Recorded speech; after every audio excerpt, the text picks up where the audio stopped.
Hey guys, just want to let you guys know that the episode you are about to watch was recorded this past Tuesday.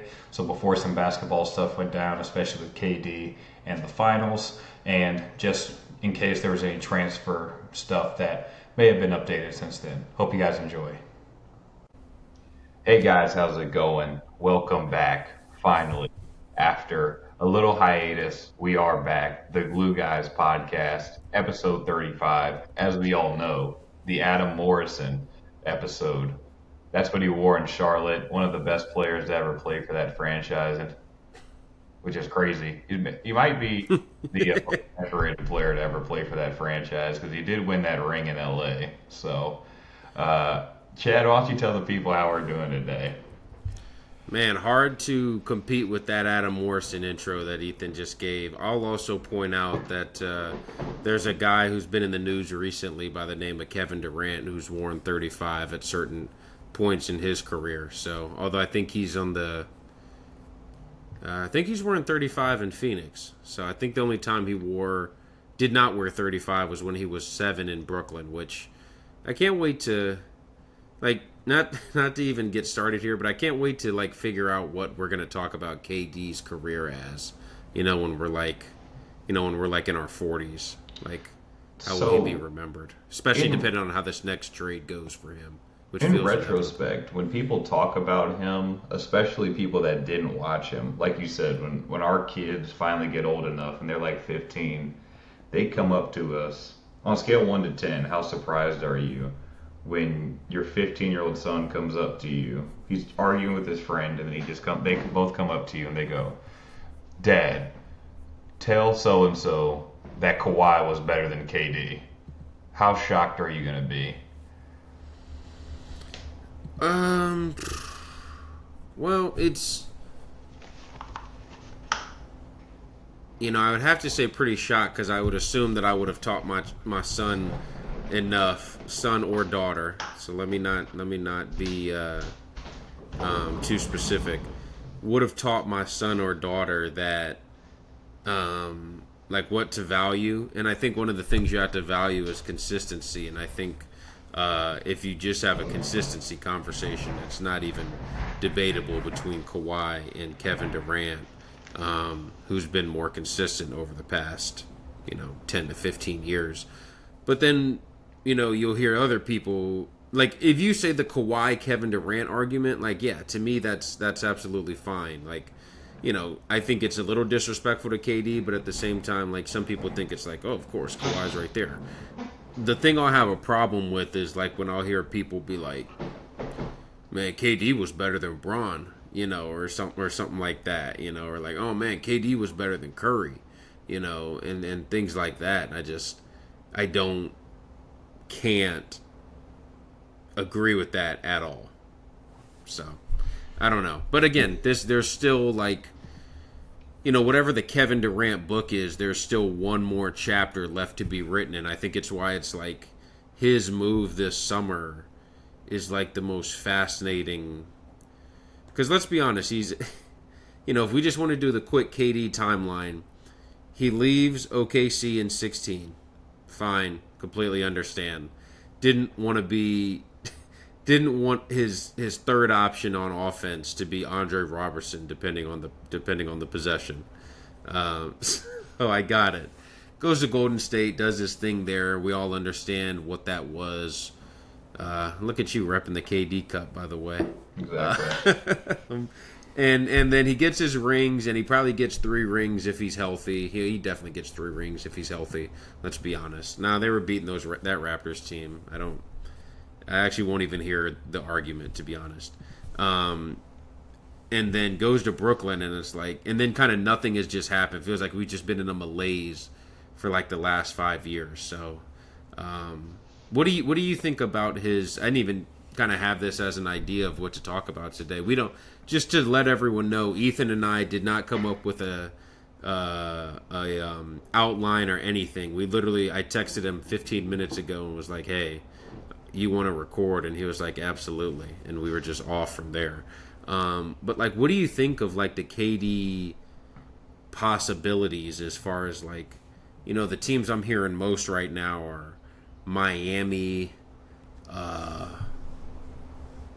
San Antonio, and then probably Houston. It's like the biggest like teams that are looking to trade for him. What do you think of those as like possible destinations for a guy like KD going into his 19th season?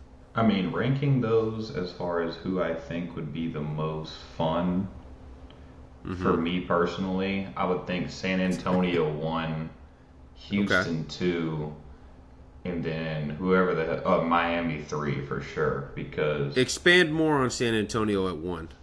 San Antonio 1 is simply just the Wemby factor, where it's like, and they have a high pick right now. Obviously, I would assume that kind of be part of it. So, Fair. like part of the whatever deal. Like I don't think you move the 2 pick for KD. There's no no chance.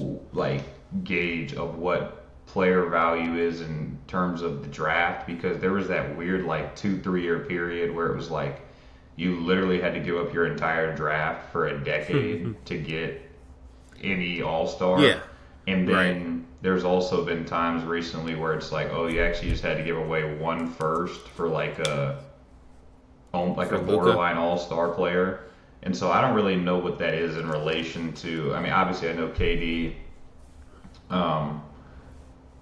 I don't know if he's up this year or it's player option this year, but I know the whole thing is about him having to re-sign with, his values kind of triggered by whether he would or would not re-sign with whatever team he gets to.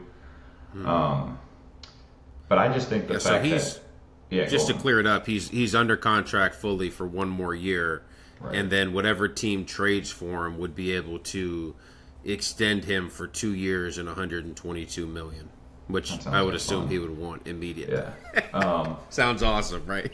So, but the San Antonio to me is truly just the play of Wemby looks like clearly the next guy, and putting him with KD I think could be cool. Sort of the vet with the younger guy, 2 guys that are both ginormous. I mean, I'm gonna say for their position because Wemby's just ginormous in general, and KD's ginormous for a guy who likes to operate on the perimeter. I think that'd be a fun team, and he actually is one of those guys that can kind of go in and out of like playing really well within a good system, and then also get his own. He kind of saw that on Golden State where he was like, all right, I'm gonna do this motion offense. Okay, there's 5 minutes left.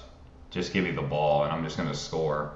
So I think it'd be interesting to see him play within that, and then with whoever they would get the number 2 pick, if you are able to keep that. I mean, that's 2 very good young players, and KD I think is a good cornerstone. And then for Houston, I think it'd be a similar thing where it's like they were sort of the surprise young package out of the entire league this year, and now you add the vet KD into that.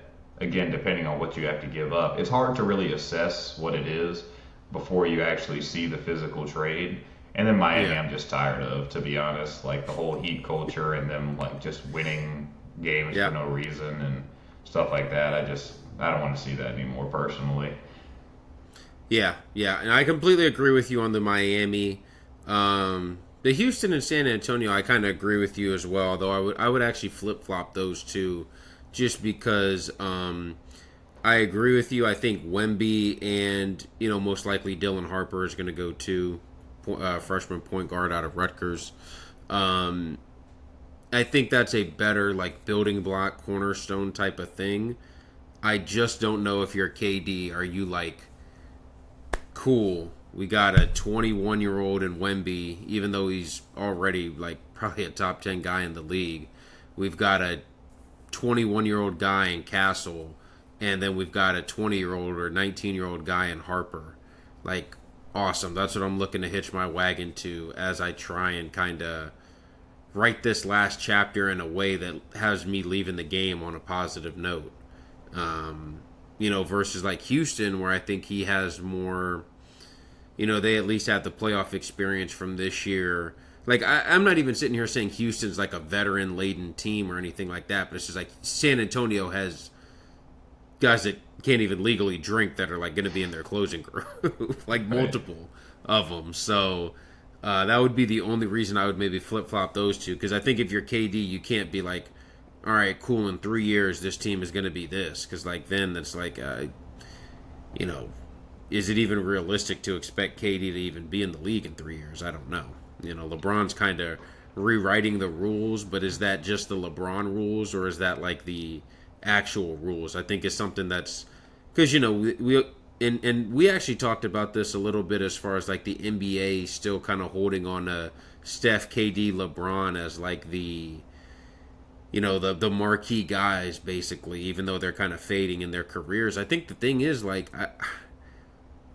are we just this lucky that we have three guys that are like three of the top 15 all time who like are still special when they're like all borderline 40 years old or are 40 in Bron's case? Like, I still think that's a huge, like I don't think we're just going to be seeing, Anthony Edwards when he's 39, still putting up 25 points a game, So I don't know. But then at the same time, like, you would have said the same thing, about LeBron a decade ago. I mean, I remember when he first got to Miami, people were like, yeah, he'll probably still be peaking for another 2-3 years, but then he'll start to decline athletically and this and that. And it's like, no, 10 years later, he's still going to be a top 7 guy. I mean, when he joined Cleveland the second time, it was like, yep, that last chapter of his career getting written in Cleveland. That was literally over a decade ago. Yeah, I mean, he signed there in 14, and yeah, exactly like you said, that's 11 years ago. So I don't know, crazy. But I wouldn't write any of those guys off. I just don't know. Because there is a difference. The thing that could be interesting, and I don't know if KD is the right guy for this, but the guy that's able to still play at a very, very, very high level, but is able to sort of have some responsibility taken away from him in some way, whether that be the face of the team responsibility, financial, I guess, responsibility, like that kind of stuff. Like, we have yet to see that out of sort of this generation of aging superstar. Like, you've yet to see the LeBron be like, you know what, I'm gonna re-sign for 1 year, $10 million. Like, I'm gonna re-sign for the vet min. You've yet to see the guy be like, you know what, I'm just gonna let Luka be the best player. Like, LeBron, I guess, has technically kind of done that just because Luka is better than him, but it's not like a thing where he's like, all right, 2 minutes left, here you go, Luka, I'm just gonna stay in the corner, go do your thing. So I think that could be an interesting next evolution maybe of that sort of generation of guy, if they're able to do it, because as we see in the NBA all the time, once one guy does it and it works out, then everyone's going to start doing it. So absolutely, whoever's the first guy, which sounds like more of a Curry thing to do, honestly, be like, you know what, I'm just going to turn into like Ray Allen and just go 9 for 9 on corner threes and win a title, play negative defense like I have my whole career, and pretend that I don't. And then he's gonna like get to a Western Conference Finals Game 7, and then everyone's gonna be like, "Oh shit! Actually, you could just stand in the corner and shoot corner threes. I could probably play for four more years." I'm like, yeah, no shit. Yeah. The only problem with that is I agree that personality wise, Curry would actually like be the type to do that, but I just don't think he would ever play for a team other than Golden State, and I don't see a pathway for Golden State to be good enough to where they're like, hey, Steph, sit in the corner, and we also made the West Finals. Like, I mean, shit, they've been over reliant on him the past 2 years or so. So I don't even know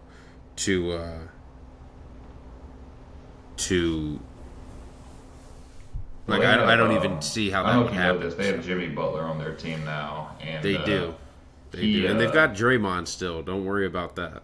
No, but Jimmy Butler actually, when he was in Minnesota, this is a really cool story I read the other day. He, in practice, he rolled with the threes, and he actually beat the starters one time in practice, and just so happened to be a camera crew there to film the whole thing. That was like real dog. Like, Kobe would have done that. Did this story just come out? This is the first I'm hearing about this.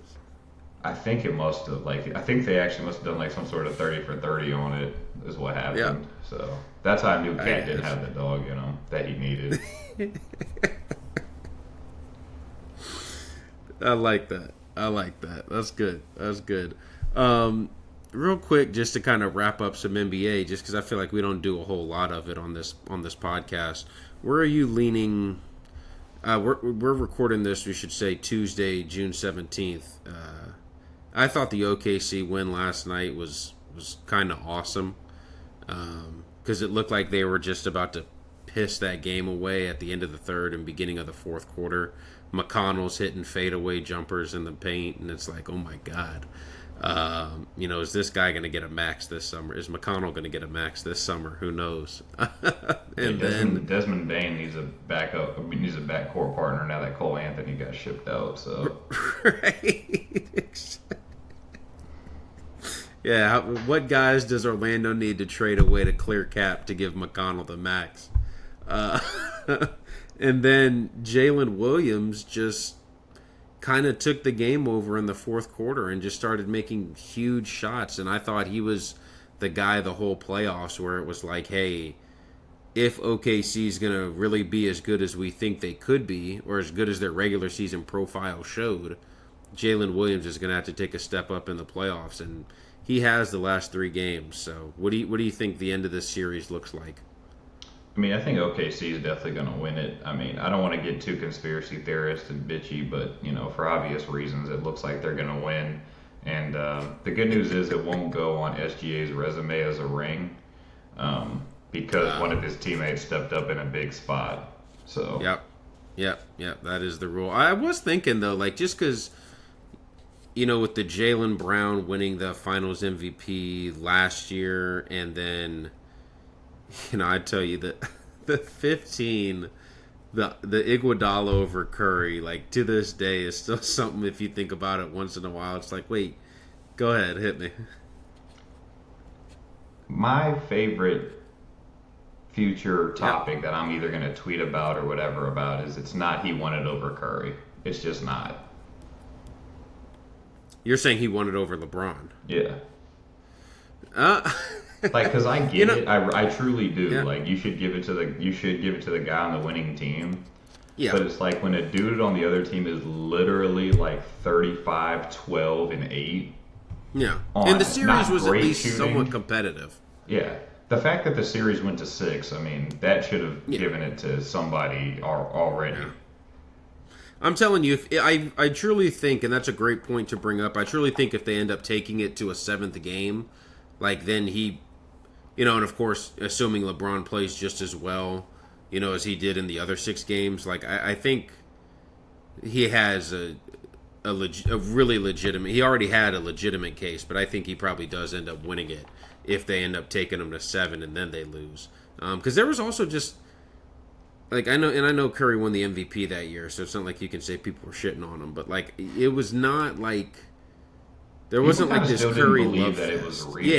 Yeah, like there wasn't like this Curry love fest when the buzzer sounded after Game 6. Right. So I think that really didn't even start till the next year, which is funny because then obviously we know how 16 ends, and it's like, oh, is this guy that good? Yeah, I mean, this dude Braun was playing 46 minutes a game. This is in the 15 finals. This dude was 36, 13, and 9. Yeah. On 40% shooting, but I mean, this dude is shooting 28 shots a game. How many field goal attempts do you think he had in 6 games? Well, your face is saying whatever number I think I should say more. So I'm going to say 190. 196, which is about 33 a game. Yeah, so that's probably... God. Shot 31% from 3, which was actually by far his best of the playoffs that year. I mean, it was an insane... Like, even still, like, he shot 43%, what's it called? Effective field goal percentage, whatever, which is not good. But, like, when you're shooting 33 times a game, you're not going to get much better. Yeah, that probably the dagger is that this dude was shooting 68% from the line, which is kind of he the could one not make free thing. throws. I mean, this dude literally can't. I don't think people talk about it enough. This dude literally can't shoot free throws for shit, which is actually insanity.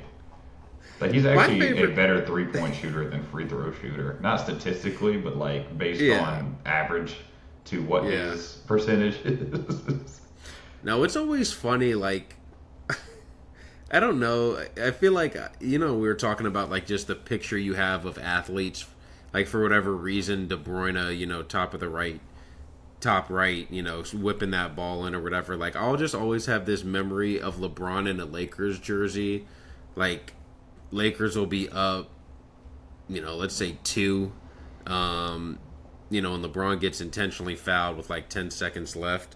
And this dude will be walking up to the line, laughing, joking, bullshitting. Pretending that he's definitely about to make it. Yeah. Clank the shit out of the first one and then make the second. It's like, all right, 3-point game. Out of the timeout. Oh, Bane, 3. Now we're looking at overtime. I just feel like I've seen like 5 versions of that game. So you're completely right to point out the free throw thing with Braun, which is so funny because like it never... I mean, look, we're talking about a guy who is, at worst, the second best player of all time. So it's not like you need to be super hypercritical of him. But he's been like 60, 70%, like a good majority of his career. What do you... How did Jordan and Kobe take up the number 1 spot? Well, because they're the same person. My favorite defense of like Kobe being top whatever is when people are like, "Who's the best player of all time?" Jordan. All right, who's the closest thing to him? Kobe. So how would he not be 2? Like that literally doesn't make any sense whatsoever. Yeah. I know, it's like skipping so many steps of like, we sure this is how we arrived there, but yeah, I don't know. It's like who's the closest thing to Shaq since Shaq? Dwight Howard. So who's the best center of the past 20 years? I mean, like, come on. Gosh, Braun's actually... Sorry, because I'm just looking at this Braun free throw shooting. He's actually been shooting it... I mean, this year, like this season, 78%. no shit was his best shooting percentage from the free throw line in his entire career. I mean, this dude literally showed up in LA and shot 66% from the line. Like, is that even legal? No. But I mean, look, we remember we got to erase all the tapes from that first Lakers year. We all know how that goes. I want to get to some transfer news and some soccer stuff with you because we haven't really talked in a good bit. The first thing I want to highlight though is let's because we haven't had a real Arsenal conversation in a good month to 2 months. So I want to give you 2, because I think both of these are kind of... Well, I just want to start off by asking, how are you feeling about, one, the Zubamendi news still hasn't like been announced, even though it was like announced like a month ago. Oh, no. And then, the thing was announced in like January, and they were like, he's joining in the summer. So that was 6 months ago. Like, I think Ornstein is kind of on that same level for me as Fabrizio. So, like, when Ornstein tweets out, like, hey, he's coming for $50 million, like, I'm like, oh, okay, so this is actually happening. But yet now, like, it hasn't. So where are you at with that? And then just the transfer plan / stuff you've heard for Arsenal in general.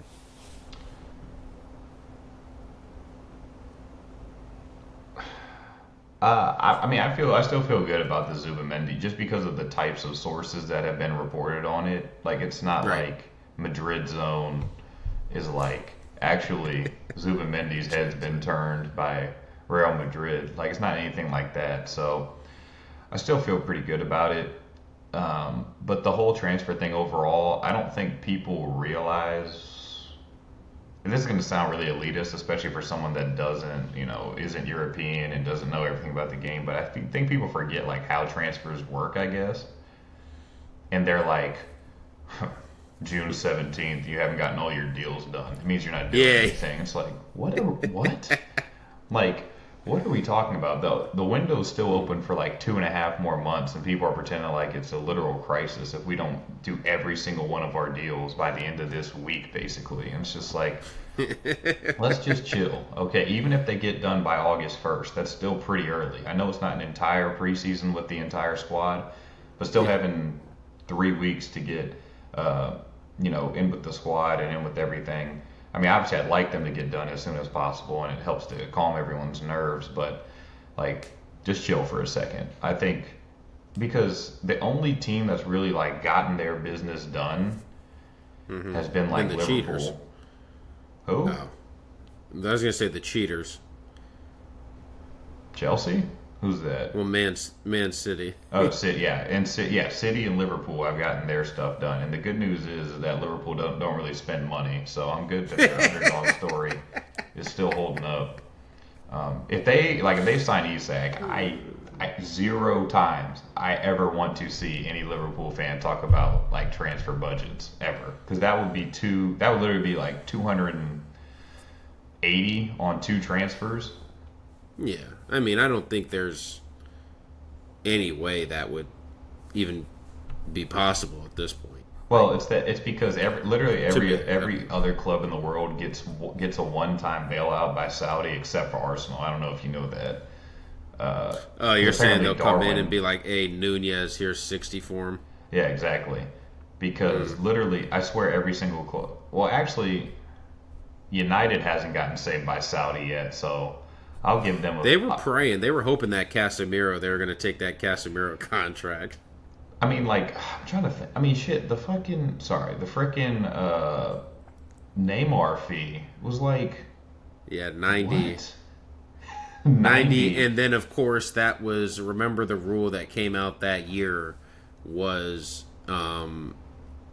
because you didn't have to pay his wages anymore, that was like basically getting money in too. So it was 90 plus whatever they saved on his wages. So that's like 100 million plus easily. Well, it's like the Holland deal. It's like, oh, people call City, oh, City guys spend all this money. It's like, we got Holland for 65, and that's it. That's all we paid for him. We haven't paid anything else. Especially that contract we just extended with them for the next 8 years.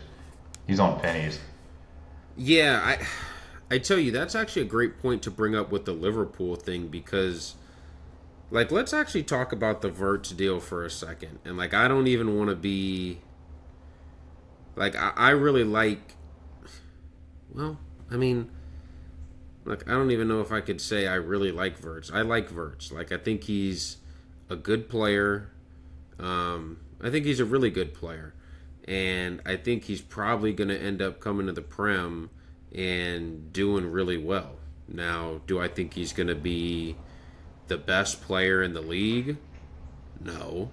Do I think he's going to be like the best guy in his position in the world? Even that, I think, would be a little hard for me to see, to be quite honest with you. But now we're looking at a guy who, you know, depending on what reports you're reading, and this is the thing where I just think it's kind of bullshit in soccer, where like, you've heard this transfer is everything from like 110 million to like 150 million. Like, Right. and there's, and I'm just talking about like euros. Like, I'm not even doing the exchange rate and all this. Well, Right. the pound today is worth, you know, whatever. But like, so like, and so I would say it's probably like, I would say the deal is most likely like right in the middle, like right around 130.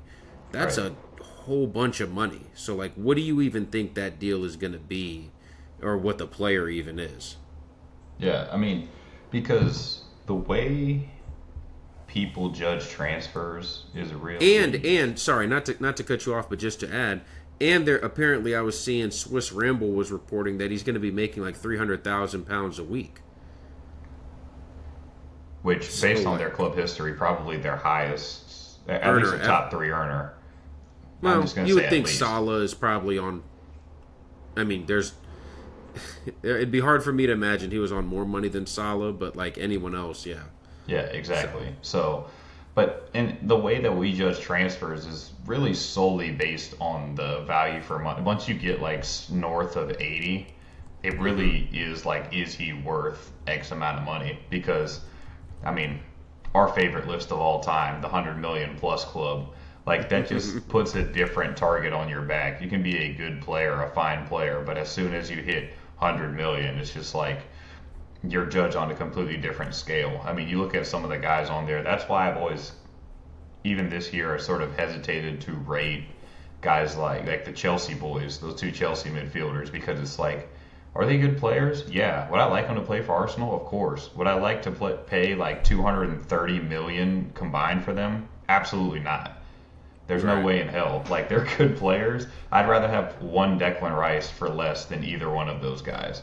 So, Yep. like Florian Wirtz, I saw a tweet. There's kind of a tweet going viral on Arsenal Twitter because you know I'm on that. On Arsenal Twitter, that's like, it'll be a good season for Verts if he's 10-10. And like all the quote tweets are like, so if he has a worse season than Declan Rice did this year, it'll be a good deal for 130. Cool. As an attacking player. What was Declan Rice? I don't know if it. I think they were talking about all comps, but Declan, he must have scored like 12 probably. I'd assume. Jeez. I mean, we all know he scored. You know he scored 2, so. He definitely scored at least 2. That's for damn. Yeah, he scored 9 this year. So, and again, as a sort 10. of left 8 type of player. Right. No, they had to have been talking 10-10 in the league, right? There's no way you're going all comps and saying 10-10 is good. Because if you are, that's not 130 million. Like, I'm sorry, that's just not that's not even 80 million. You know, and even in today's market, although I think the market now is like, the weird thing is it's actually become a bit more suppressed than I think it was in recent years. You know, like I think 2-3 years ago, like I think, you know, and this is kind of, I don't want to bring us back to City, but it just a deal that made me think of it. Like I think 2-3 years ago, Marmouche just goes for 95 or to 100, you know, not 75. You know, 2-3 years ago, I think. Shit, Jack Grealish. I don't even think he had the same. No. Like I guess clout, and for lack of a better term. Yeah, like but we know what that Marmouche. one was. But then you nail on the English tax.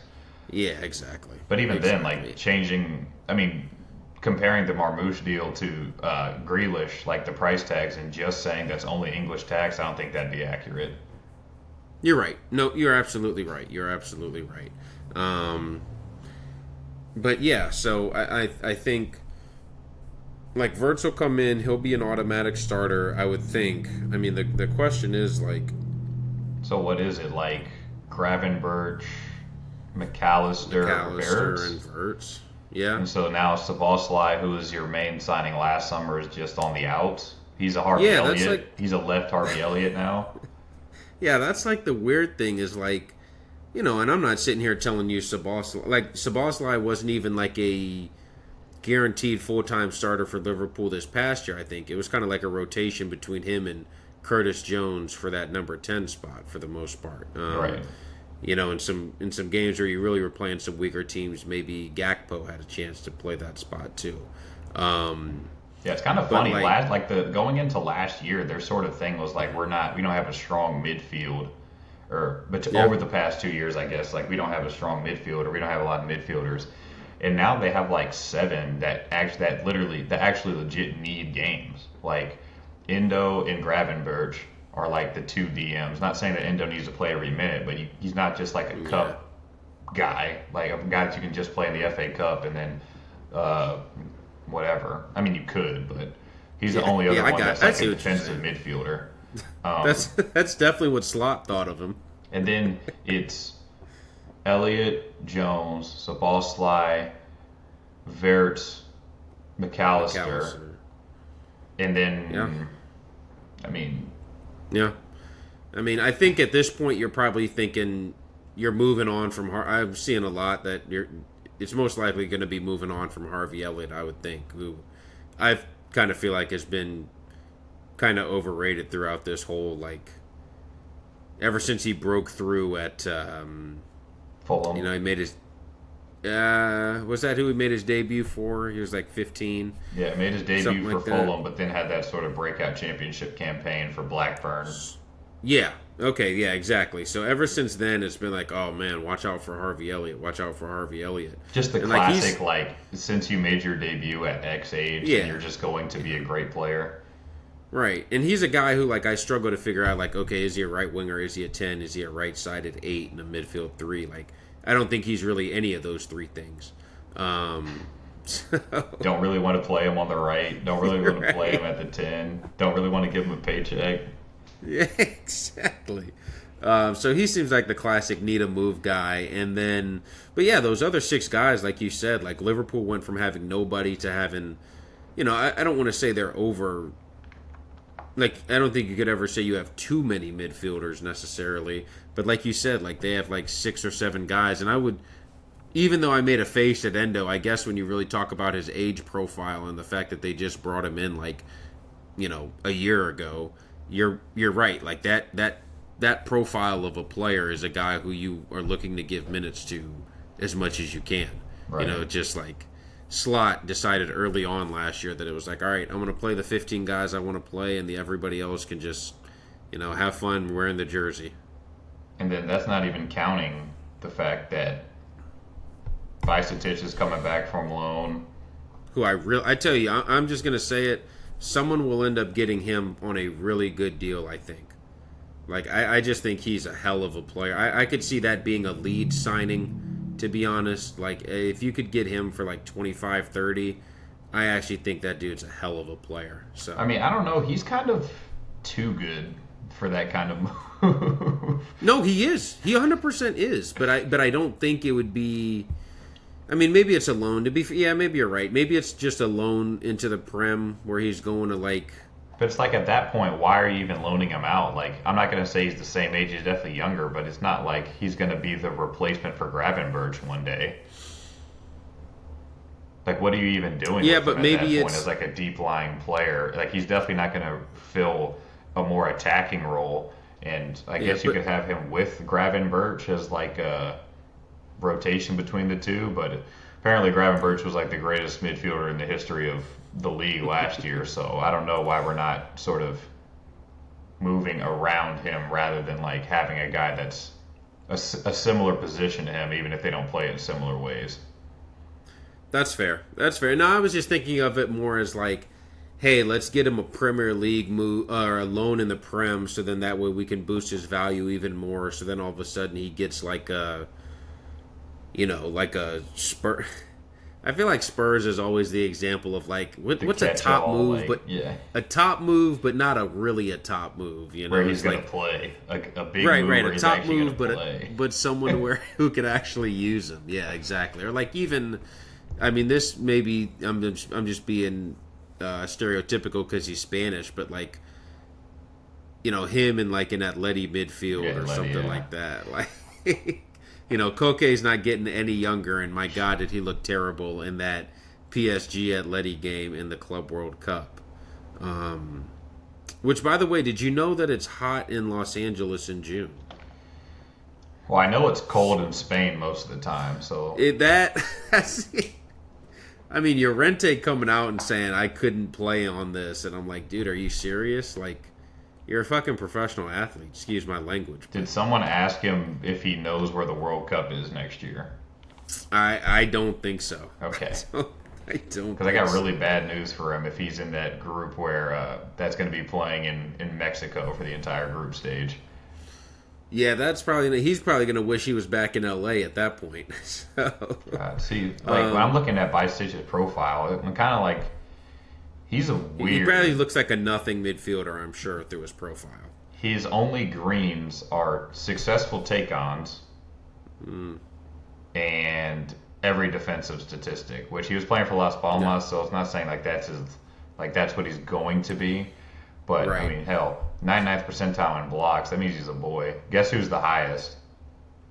In blocks? For midfielders. You'll like this. Because it kind of just says how bad this team was this year. Somebody for Everton? Casemiro.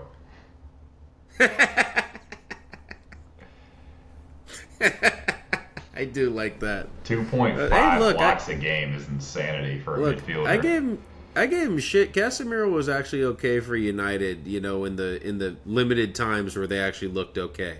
He was at the heart of it. I saw like a video, like a TikTok yesterday of two United fans talking about like keep or sell. And I wanted to criticize it because they were like, keep everybody basically except for like Anthony and Jadon Sancho and like those kind of guys that are like clearly on the outs. Yeah. And I was just thinking, I was like, I kind of weirdly don't disagree, but also you guys finished 15th or whatever it was. Like, I don't really know what to do with it because I'm like, yeah, I probably would keep Xerxes. Yeah, I probably would keep Ahmad. Yeah, I probably would keep Casemiro and Ugarte and Bruno. Yeah, I probably would keep Yoro, De Ligt, and Maguire. Yeah, I probably would keep Onana. Yeah, I probably would keep. But then I thought about it. I'm like, you guys literally just finished so low. And it wasn't, they did have some injuries. I'll do that. I'll pretend that. But if you have injuries, that means you're finishing like 8th, not 15th. Right. Hey, that's not the whole. You can't just be like, injuries. That's why we were 3rd from relegation. With the 3 worst collection of the 3 worst relegated teams in like the history of the league. Yeah, exactly.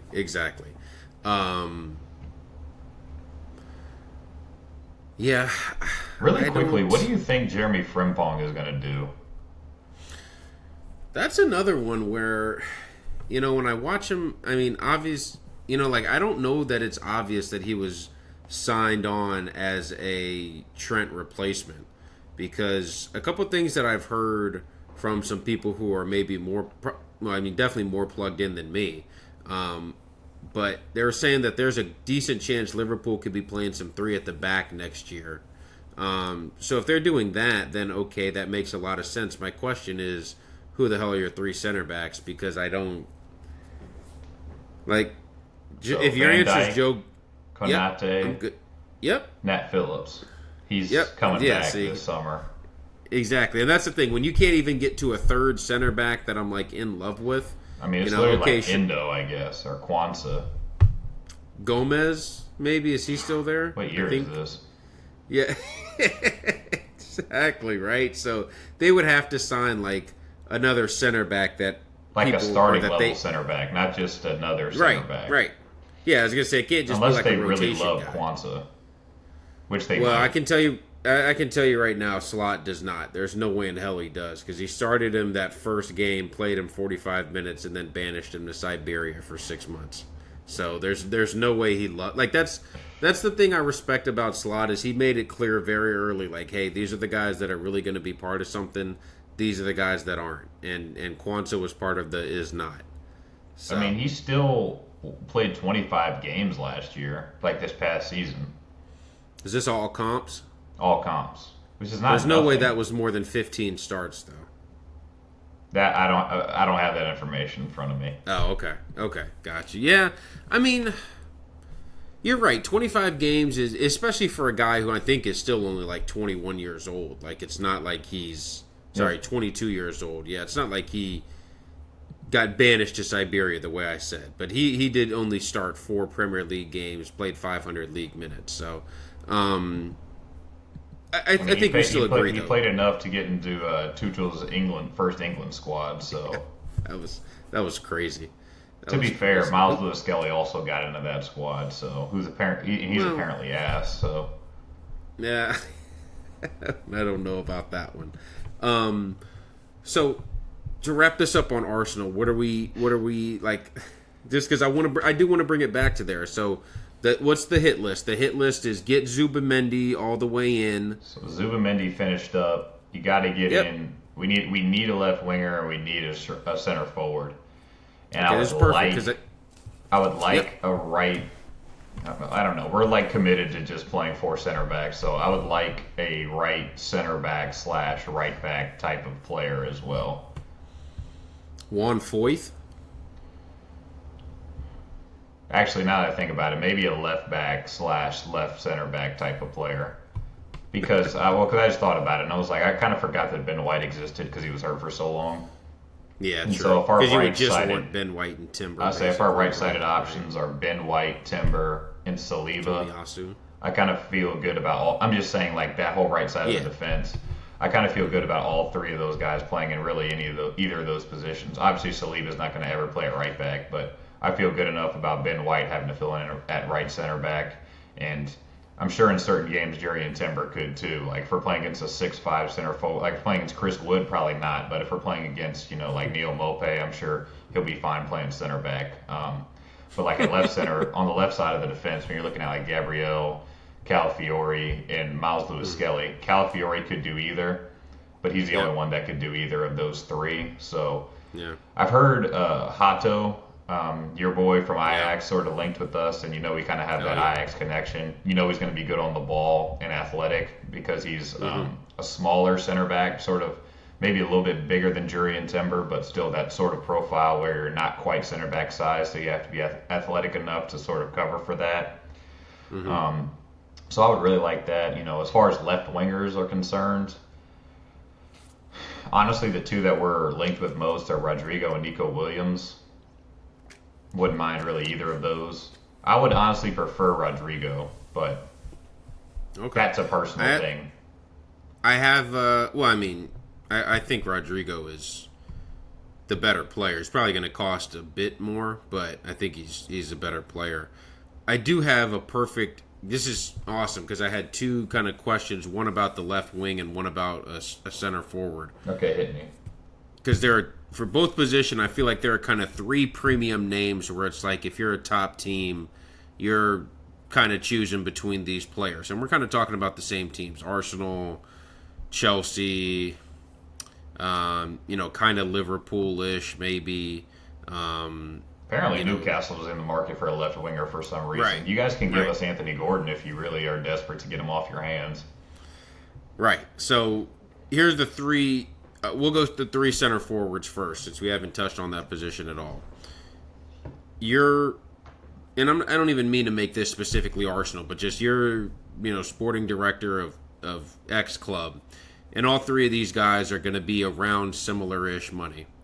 You can sign Osimhen, you can sign Gyökeres, you can sign Sesko.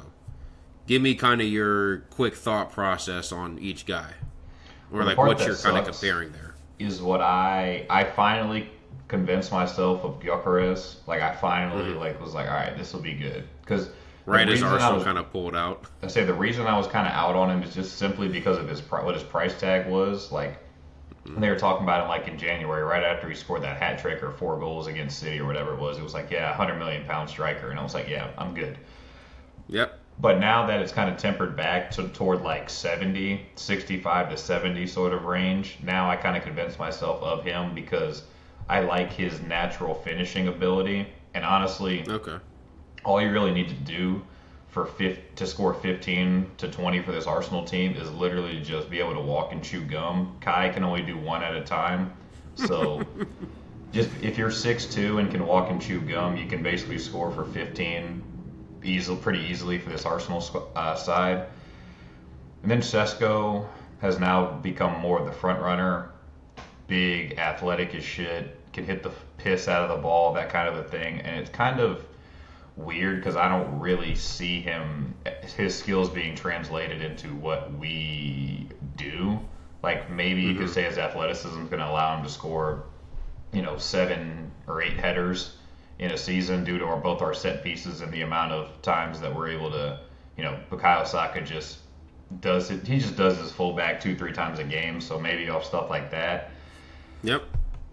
But I'm also kind of excited for him to be coached because this dude Arteta literally has only had one good center forward since he's taken charge, and Aubameyang was able to score goals with him. So I'm kind of excited for him to be coached by Arteta. Maybe, a different, change of scenery, better players around him. Still feel pretty good about him. And then, who was the last guy you said? Victor Osimhen. Yeah, Osimhen, I literally don't know what to think of him because he hasn't played like a real level for like 2 years. So I literally have no analysis left for him. I remember him at Napoli, obviously, and he scored goals and whatever, but he was so good that he got a turkey move. So yeah, I don't know. I think for me personally, like because at first last year, I think Napoli were delusional to the point where they're like, all right, we can get $100 million for this guy, and they were like just kind of holding out. Activities. Right, and even more than just classic Serie A, classic Napoli. I mean, they've done that to at least Koulibaly, his entire career was based off of that, which is why he stayed there for so long until he wasn't good, then got a move. And then Osimhen, I don't know, 100 obviously not, but if you're talking like 50 to 60, which is what I'm hearing it could be, or which is what I'm seeing it could be now, not even specifically for Arsenal, but I just feel like that would make a lot of sense because at that point he's just not as big of a risk at 50 to 60 as he is when it's like, all right, here he is coming in for, it's not rocket science to say this, but, compared to if he were to come in for like 90 or 100 and it's like, all right, go win us the league and be the exact reason why we win it. Now it's just like, hey, can you contribute 15? Like if any club signed Victor Osimhen for like 60 million and he scored 15 league goals in the Prem next year, like, would you say it was the greatest signing of all time? No, but would you say it was like, all right, yeah, we got what we paid for? I would say that would be yes. So I actually think Osimhen has become a little bit underrated at this point. And again, not even specifically for Arsenal, although I do think Osimhen has a little bit more technical ability in his game than what most of the time people kind of characterize him as. But he also has that physicality that I think Havertz brings, with the shithousery and all that. And obviously, no one can compare to Havertz as a shithouse, but like just in that profile, that kind of those characteristics, I think Osimhen has a lot of that. So, funnily enough, I actually think Gyökeres would be like my least. If I'm Arsenal, that would be my least favorite of the three guys. Even though, as you said, maybe stylistically he might actually be the best fit. I have serious concerns about him in the Premier League.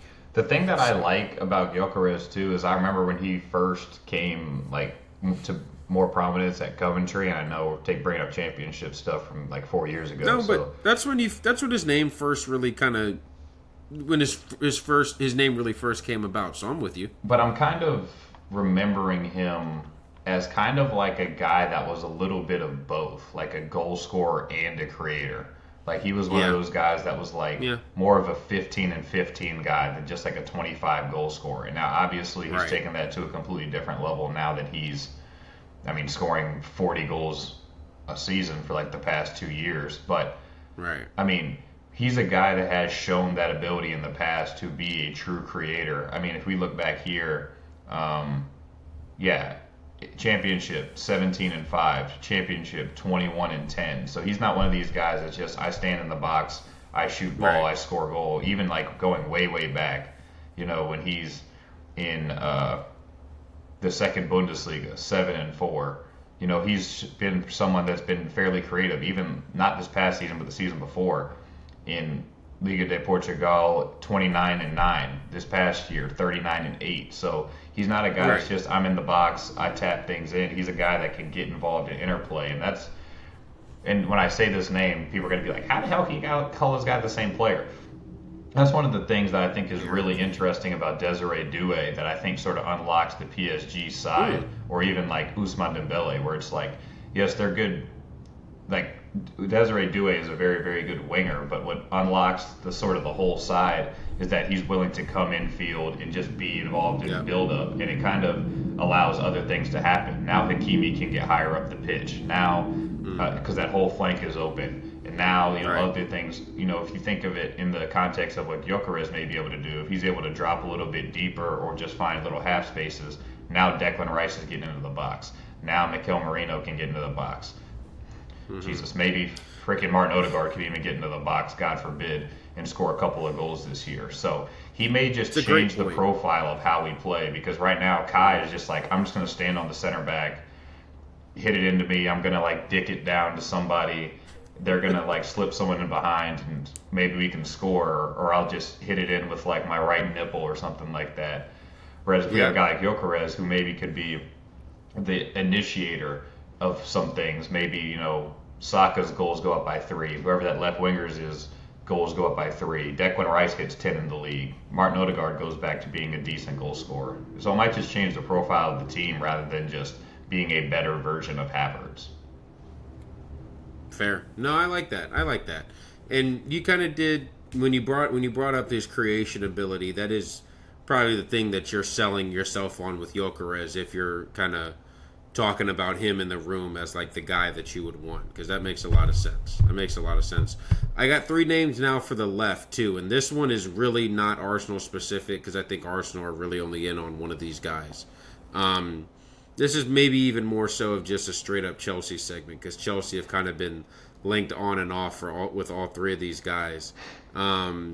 Again, mind you, they have about 10 wingers on their books currently. So yeah, but if you really look at it, the weird thing is they don't actually have any guys that actually play off the left. The only you didn't guy like Pedro they have, Neto getting to the byline and crossing it out of bounds. You didn't like that left wing experiment with him. Nah, what was it? Dude played on the right for 5 years for Wolves, and then the first thing Maresco does, he's like, you know what? Nani on the right, Pedro Neto on the left. I did not like that, although I will admit I thought Nani played okay on the left in the last couple of games that I watched last season. So that could be okay. But if you're Chelsea or, like you said, Newcastle, or even, just in general, if you're a team. Madrid? No, definitely not on the left. We're okay on the left. And you can sign one of these three guys. Like, what's your thought process with these three? Again, same price. We'll call it about $50 million just for shits and giggles. Bino Gittins, Nico Williams, Alejandro Garnacho. Automatically, I'm putting Garnacho last because I'm the biggest Garnacho defender that there is. But even this past season, he just wasn't good. I'm sorry. I just have to shut down. I have to shut down what you're about to say about Garnacho. I just do. He was underlying wise and numbers wise, and I don't want to go full Van Straten on you, but this guy was borderline the exact same player that he was last season. This past year. Here's the only counter that I have is that he literally played a much different role as far as minutes and as far as his literal position because he's playing in a 3-4 as a 3-4 a role that's worse for him. So if anything, that should make it more impressive that he was able to do the same thing numbers wise. And people talk shit about his finishing. He scored 6 from 7.3 expected. Sorry, go ahead. I guess you could say that, but at the same time, it's and I know he's still 20. I do get that, but at what time is he going to take that next step? Because to me, like I said last year, I guarantee you, if you look at the preview from this year, I said something about Alejandro Garnacho being maybe my favorite non-Arsenal player in the entire league. I was thinking a 10-10 year for him. And maybe that was too aggressive from me, but when you come he didn't get 10 goal involvements total in the league. Nope. So nope, he did not. It's when you're thinking about, and I've never been a huge fan of Jamie Gittins either, but so I'd probably put him second on that list either way. Wow. But I'm just a fan of. This is crazy. And I also think it depends on what team you're looking for because I think if Nico Williams is going to be your best attacker, then you're kind of screwed either way. If either one of these three guys is going to be your best attacker, you're kind of screwed either way. But if it's a club like a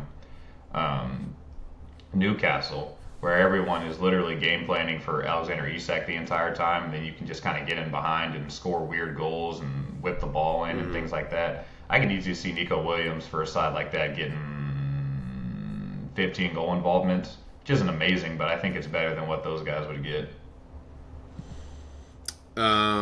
I'll be honest with you. I would be shocked as hell if Nico Williams got 15 league goal involvement. I just saw Jacob Murphy get 11 assists for Newcastle, so I legitimately think that anything is possible on either of those points.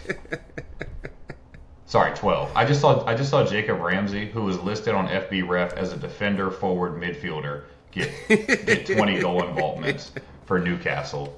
And they weren't even amazing this year. So I truly do not think that that's outside of the realm of possibility. Fair. I just think And I know that's literally been your mission statement for the past 2 years is I'm going to prove that Nico Williams is overrated. But this dude also did just get 10 goal involvements for a side that's going to be worse than whoever he's going to move to this summer. Comparison to the league, I don't know if that's true. I think Athletic Club were easily the 4th best team in Spain last year. But I think gulf between, I agree that as far as between whatever, first to fourth, Correct. Like or the third to gulf fourth between, even, really. the fourth best team in La Liga to the 20th best team in La Liga is much smaller than freaking Newcastle to Ipswich or Southampton this past year. Like there's a Fair. lot of fodder that you can get after in the Premier League based on how good those top like 7 teams are compared to the rest of the league. Yeah, I don't necessarily disagree with that. I feel like that's a little bit of a hangover of just this past season, though, of like kind of like what you mentioned earlier. The 3 teams that got relegated were historically bad relegation teams. So Yeah, but even if you want to talk about like the difference between Atleti and hold on, let me pull up the table so that I can give some accurate. Valladolid. So if you're saying the difference between Newcastle in 5th and Everton in 13th versus Villarreal in 5th and Getafe in 13th, I mean, which one? I did of those that without is even closer? having the table pulled up, by the way. I mean, which one of the those is resident La closer? Liga. I think that Villarreal are much closer, or Getafe are much closer to Villarreal than Everton are to Newcastle. As far as if we're just going player by player, team by team. Well, I mean, it's actually funny that those are the 2 teams for both leagues because to me they scream the exact same thing. Like Getafe and Everton scream Right. the exact same thing. Yeah. And then Villarreal Yeah. and Newcastle scream the same thing. yeah, that actually, those are 2. I don't even know if you did that on purpose, but I'll give you credit. Those are 2 like really good comparisons from one league to the next. Yeah, I mean maybe. I don't know. I just think people look at Nico Williams and I'm not even saying this is you, but I think people watch Nico Williams in a Spain shirt and think he's one thing, and then it's like, hey, watch him for like the other 11 months of the year and tell me like what you actually think he is. And I think he's a guy who is like, I mean this is gonna sound crazy, but I think he's like Doku with like an awesome PR with the Barca PR team. Like I really do. Tough. I mean, and look, now I know he's going to go sign with Barca and he's going to score 25 and 13, or he's going to do 25 goals, 13 assists with them next year as they win the quadruple just like they did this year. But, like, I don't know. I don't see it as much with him. And I certainly just don't see the separation between him and the other 2 that I think other people, maybe not necessarily you, but like what other people are saying. Just for the record, this dude has, let's see, 26 to 20, has 6 more goal involvements than Doku over the past 2 seasons, playing for a much worse side in the league. I mean, this dude won the league. Jeremy Doku won the league in his first year at City, and Nico Williams still outperformed him on XG, XA, and then actual true outcomes. So that's fair. No, that's absolutely fair. Also, I think another thing that gets hidden with Nico Williams is the fact that he's already like 22, about to be 23. Yeah, he's about to turn 23. Versus Garnacho and Gittins, who are like 18 Legit months 20. to 2 years. Actually, I think Garnacho turns 21 in like a couple of days. Yeah. I think, you're right, actually. His birthday is soon. But I just think a team is going to get a coup with Garnacho. I think he's going to... And maybe I'm partial to it because I saw it firsthand with, like... I think this isn't even just sports, but just life in general. Our views on things are shaped by the experiences we've had.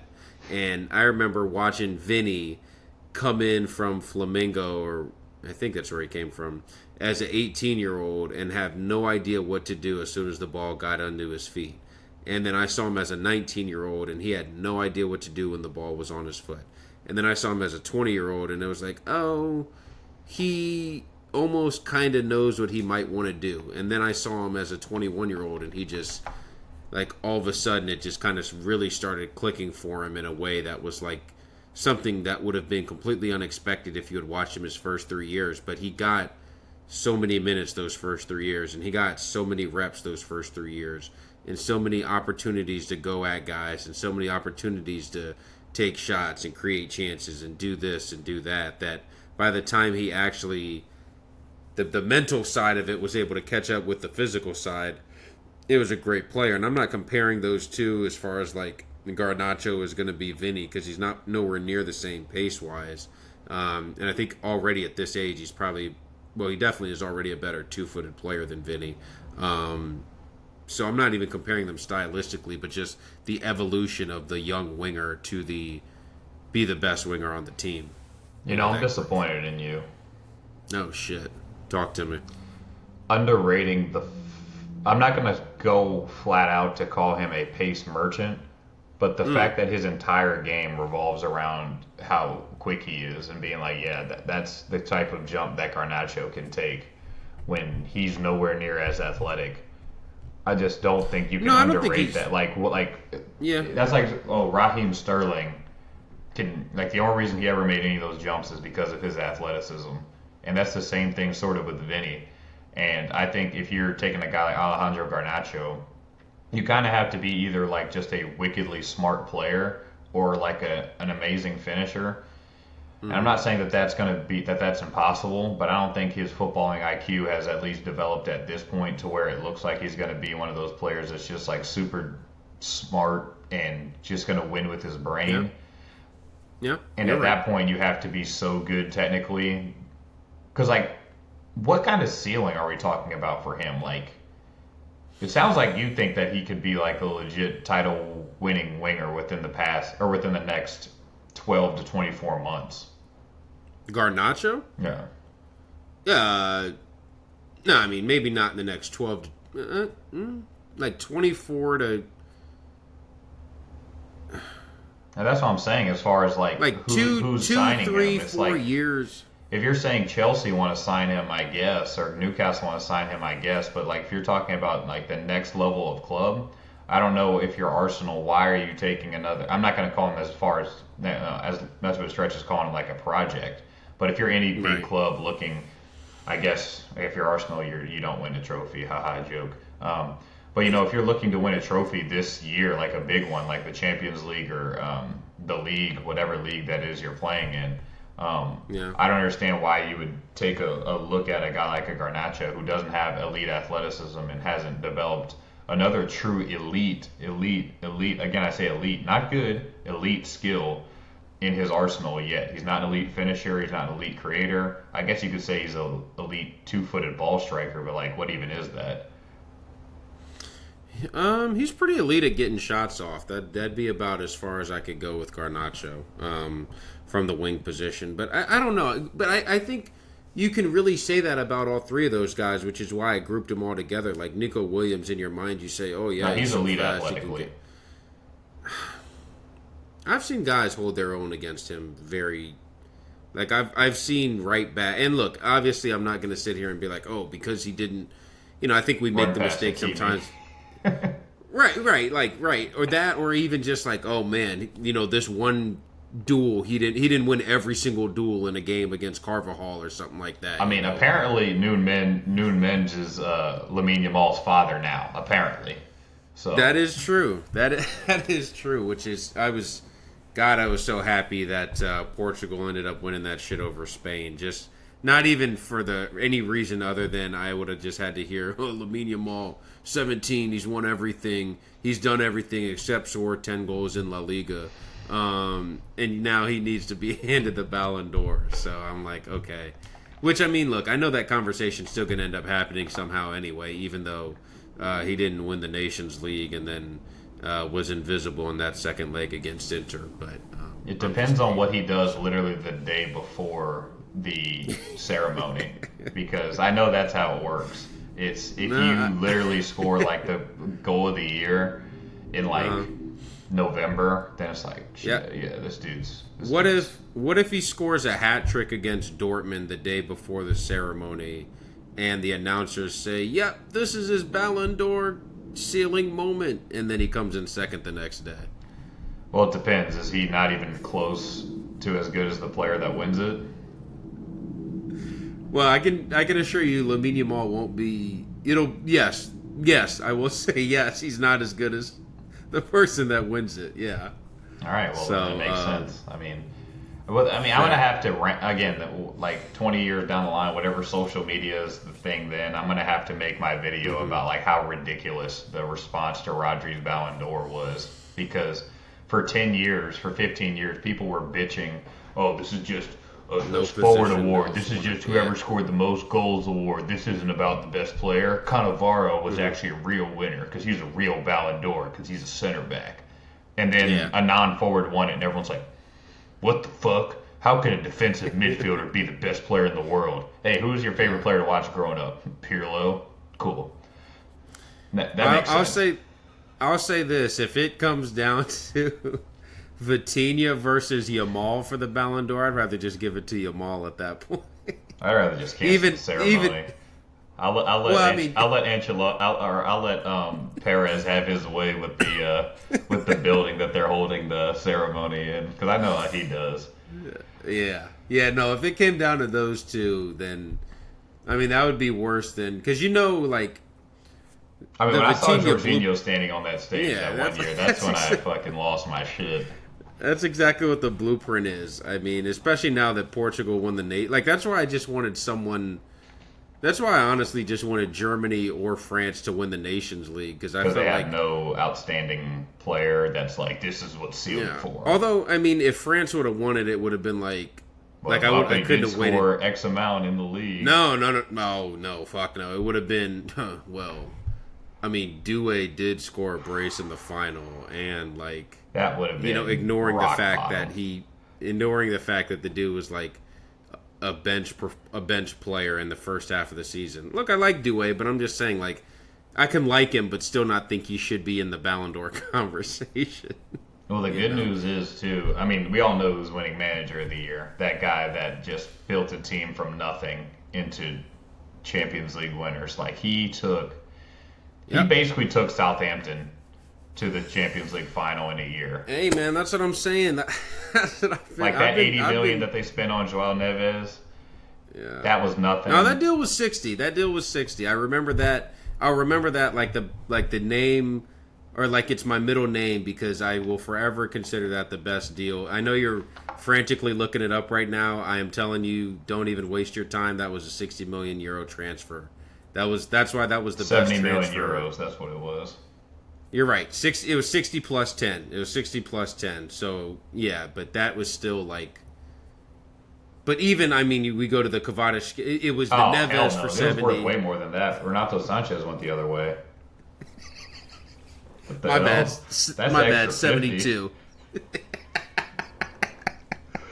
Oh, my God. No, but he went the other way on all-time example of someone being bought off the back of an international tournament. I mean... God. That dude, what was it, Euro 2016? Euro 2016. He was like 18 and he started for them. How or why, no one's really sure. But then he like scored in one young player of the tournament, and it was just like, yo.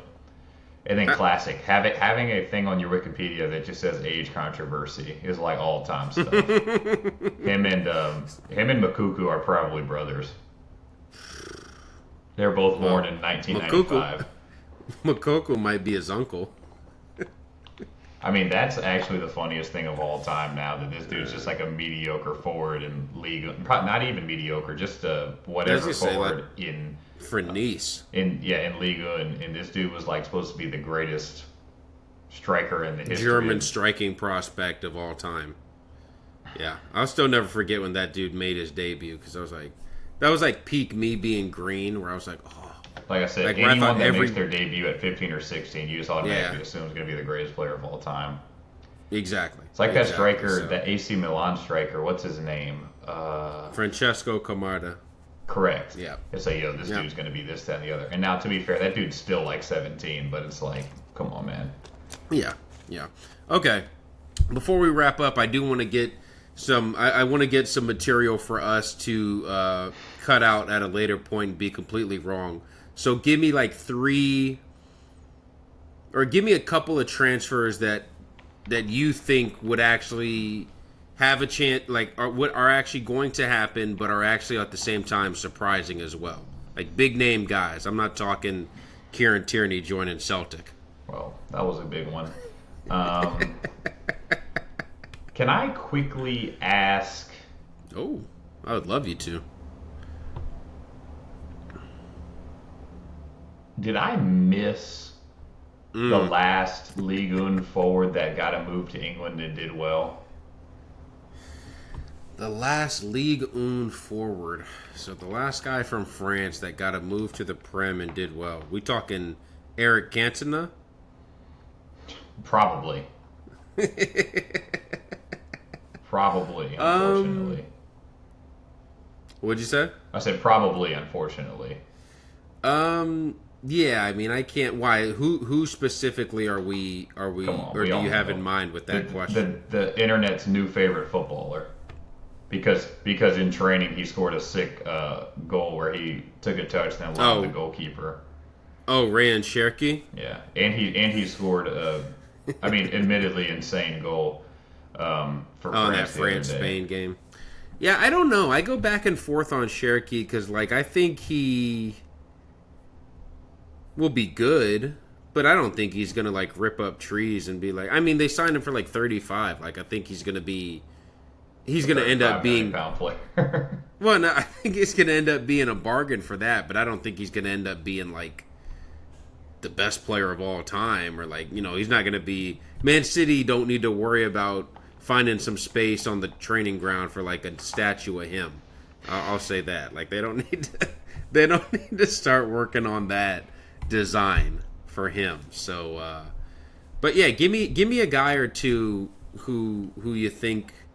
Or was that your way of stalling for some more time while you look up somebody? Because I got some guys in mind that I mean, that the I could actually see. Ekitike move is going to be shocking to me for sure. It's going to So want to be that's- one of those that where I- it's like I just can't, because again, if there's a factory of players, if there's a bigger factory than Ligue 1 of players that just aren't going to do well in France or in like any other situation, really, it's Eintracht Frankfurt.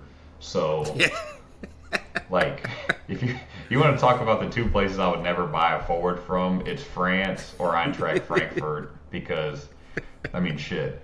How many times have Eintracht Frankfurt had the forward to buy this summer, and then it was just like, Serious question, does Marmouche's performances make it so that they're like, okay, you know, maybe we can? Because I mean, look, unfortunately, I was gonna say, I know we kind of disagreed about it at the time, but like, I think he was fine, you know, for City in the back half of the season. I thought he was actually okay. You know, obviously, like you said, don't need to be, you know, figuring out what statue they're gonna put up of him. What'd you look up? I didn't know he only scored 7 and that was it. Like, I didn't know he didn't get a single assist for City. But the good news is he scored goal of the season against Kepa, so now Kepa's ass for $5 million. That is true. Another thing that hasn't been given like the here we go, but everyone acknowledges like, yeah, it's happening. Oh, Kepa to Arsenal? Yeah. But yeah, I saw that, and I thought it was weird when people were like, should David Raya be worried? I'm like, did you guys just watch the season? I think he'll be fine. Well, I know like the best he conceded 3 to the team that everyone considers the best team in the world, so that means he sucks, I think. True. I think that's how that works. True. I guess. But Ekitike, like I said, I just really don't trust buying from Eintracht Frankfurt. And then especially if you're like a club like United, I just don't trust you buying players, especially forwards. So it's like they're going to have Ekitike, Højlund, and Xerxes all on the books. No, that might mean some sort of either like loan for one of those other guys. But at that point, it just seems like you're just kind of throwing shit at the wall and seeing what sticks, because it's all kind of players that haven't quite reached that elite level yet, but they're promising and they're pretty good. And then Ekitike is just kind of like, I guess, a better version of that. For lack, I don't get it. Yeah, I'll be honest. Ekitike for United would scare the living shit out of me if I was a United fan. I'd be like, could we just, like, I'd rather just sign someone who I know is going to be a waste of money. Instead of like half believing in Ekitike for a minute. I gotta say, one guy who I would really love to see move clubs, and this is gonna shock the shit out of you because I've never, for one single second in my entire life, been a fan of this guy, but now I'm kind of like, I think he would actually be really good. Is Gavi? Really? I think Gavi moving to. I mean, quite honestly, and this will be the 75th summer in a row that they've tried to sign someone to break up their current midfield duo. But like, if Bayern could find a way to cobble some money together to be like Gavi, Kimmich, Pavlovic is like their three rotating guys in that midfield double pivot. Like, I actually because I think the ability to actually like press the living shit out of the guys out of the ball in midfield is something that like I don't think we pay enough attention to. Like, we talk about it obviously in the front line because you think like, all right, all the front guys have to do to be able to be considered like good defensively is they just need to be able to press the shit out of the defenders. And then once it gets away from there, all right, then whatever. You just need to be able to make blocks, tackles, interceptions, and that stuff. But I think Gavi is just like his work rate. He's actually okay on the ball too. Like, I'm not saying he's awesome, but he's okay and can kind of be like a two-way midfielder in the sense that can actually pop up in the final third too. So I think a lot of teams could actually do well with him. I think he would actually make a lot of sense at Spurs too, to be quite honest with you. So Shit.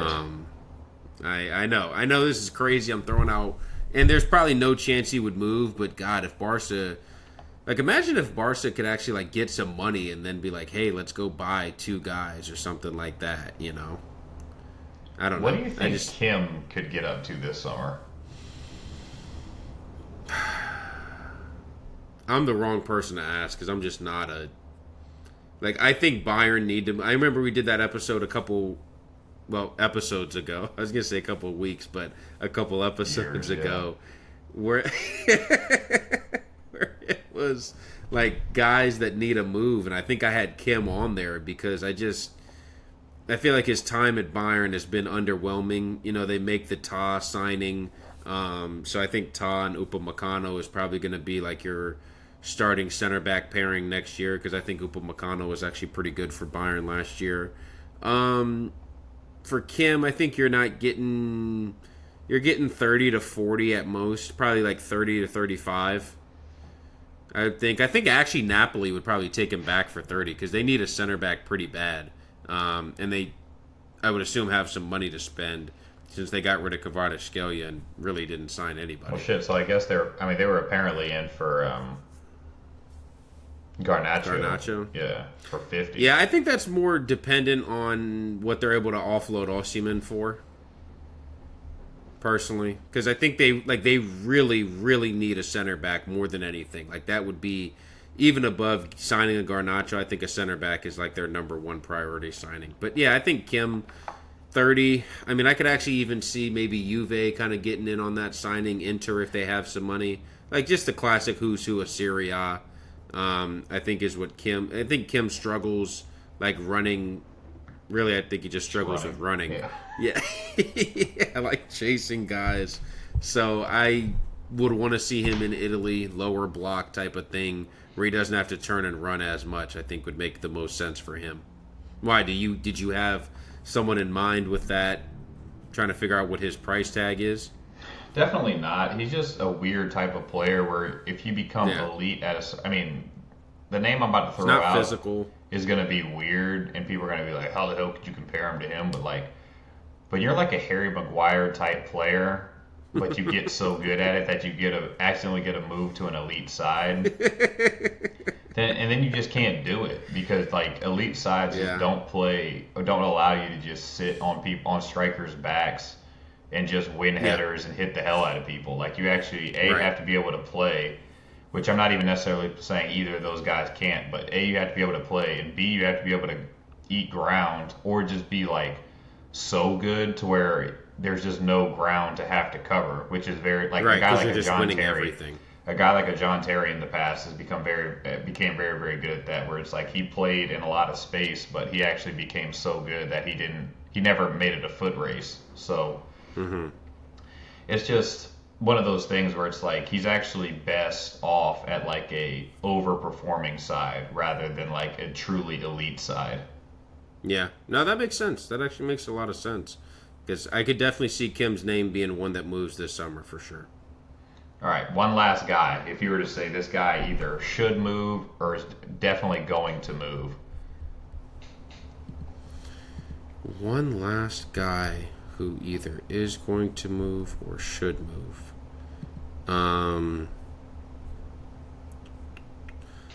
Ousmane Diamond from Sporting, I think, is like he's kind of the exact opposite of what we just talked about with Kim. 150 million this summer.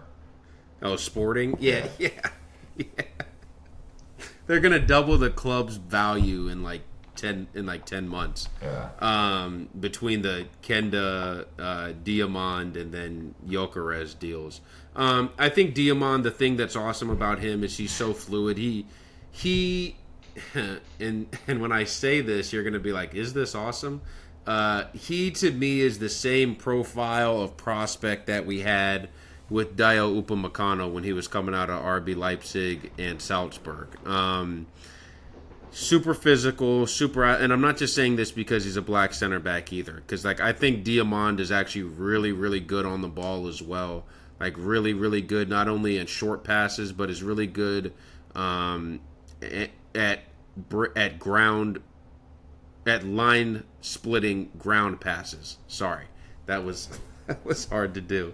Because he's been played a lot of minutes as that right-sided center back in a back three. I actually think he's really comfortable defending in wide areas, which, as you know, for me is like a green flag for the center back position, because I just don't think you see it a whole lot. I mean, that's one of the things, not to go off on a tangent, but that's one of the things with Gavardio. When he moved into center back the second half of last season, he actually looked a lot better than he did at any point as a left back, because he just can't defend in wide spaces. Diamond, I think, can defend in wide spaces, so I think it makes him a target for literally any team in the world. Would be fine with him. I think PSG right now, their main target is Zabanyi. I don't like that's going to have to be like a 70 million euro move. I like Zabanyi, but I just don't think, Bournemouth aren't just going to be like, all right, cool, we finished ninth, we'll go ahead and get rid of our entire back four for 250 million.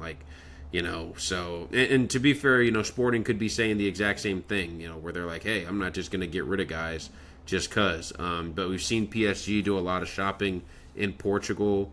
We know they need a right-sided center back to kind of challenge Marquinhos, who I thought had a down year. Yeah. But yeah, I think Diamond could be a target for PSG. He could be a target for Chelsea, who we know are going to just continue to be in the market for a center back. If United are able to find money, just throw shit at the wall until it sticks. Exactly. Even for like a United, I think Diamond could be a legitimate target. So if they are able to cobble up enough money, I think that's another guy who we will definitely see get a big marquee move this summer. Just for the record. And not to leave out everyone's favorite club for a signing, Newcastle, I think, are probably like. Because Newcastle, I think, could also offer him the playing time and the Champions League football. Like the combination of the two, I think they would offer him the most with that combination. So, the whole my favorite genre of player trend that was going on about a month and a half to 2 months ago. My favorite genre of player actually might be the black center, like the black defender who's actually sneaky unathletic. Like Presnel Kimpembe, MTT. Like you just assume based on their body type and how they look, it's like, okay, this dude could probably cover some ground, probably pretty good in the air, probably pretty strong. I'm gonna tell you one person who embodied that, who's not like was not a superstar marquee name or anything, but embodied that to a T, was Dan Axel Zagadou. He was at Borussia Dortmund. Like that dude looked the part every single time. He was like, holy shit, this dude. Like, he was like 20. Clubs line up to sign him right now? Yeah, he was 20. And then as soon as he had to like flip his hips and go after someone, it was like, oh, okay, yeah, he's He's going to be back in Liga and playing for a relegation side in about 10 weeks. I know this doesn't have anything to do with real life, but I just remember him on FIFA as like a young player that had like 50 acceleration and like 80 sprint speed. And so it's one of those like even the guys at EA were like, okay, he can't really cover the first 30 yards, but I'm sure of it. Once he gets up to full speed, I'm sure he can cover some ground. I know it for a fact. So, those guys were just like you just assume they're a little bit more athletic than they are just because of whatever their looks are. I mean, even a guy like, funnily enough, Garnacho, I kind of assumed he was fast or quick for like the longest time. Yeah, but then you watch him, and he's just like he just loses every foot race against anybody. You're absolutely right. Man, what a great way to end this podcast on a downer. Exactly. So, really hope you guys enjoyed this sort of just like mishmash of stuff. Talked a little NBA, a little bit of transfers, a little bit of, previewing for next season, some sort of expectations, and we really do want to record, but when everything gets thrown out of whack with weddings and exactly. travel and summer and all this stuff, we don't want to be those guys. It's just like, all right, let's talk about LeBron's legacy, just so we can throw out an episode, even though there's nothing else really. I'm ready to do 90 minutes on his legacy at any point, just for the record. Hey, we could do episode 36 as the Braun episode. I'm down for that. So, hopefully you guys are excited about seeing us back. We're gonna get this uploaded sometime by the end of June. So hopefully you guys enjoyed today, and we'll see you guys next time.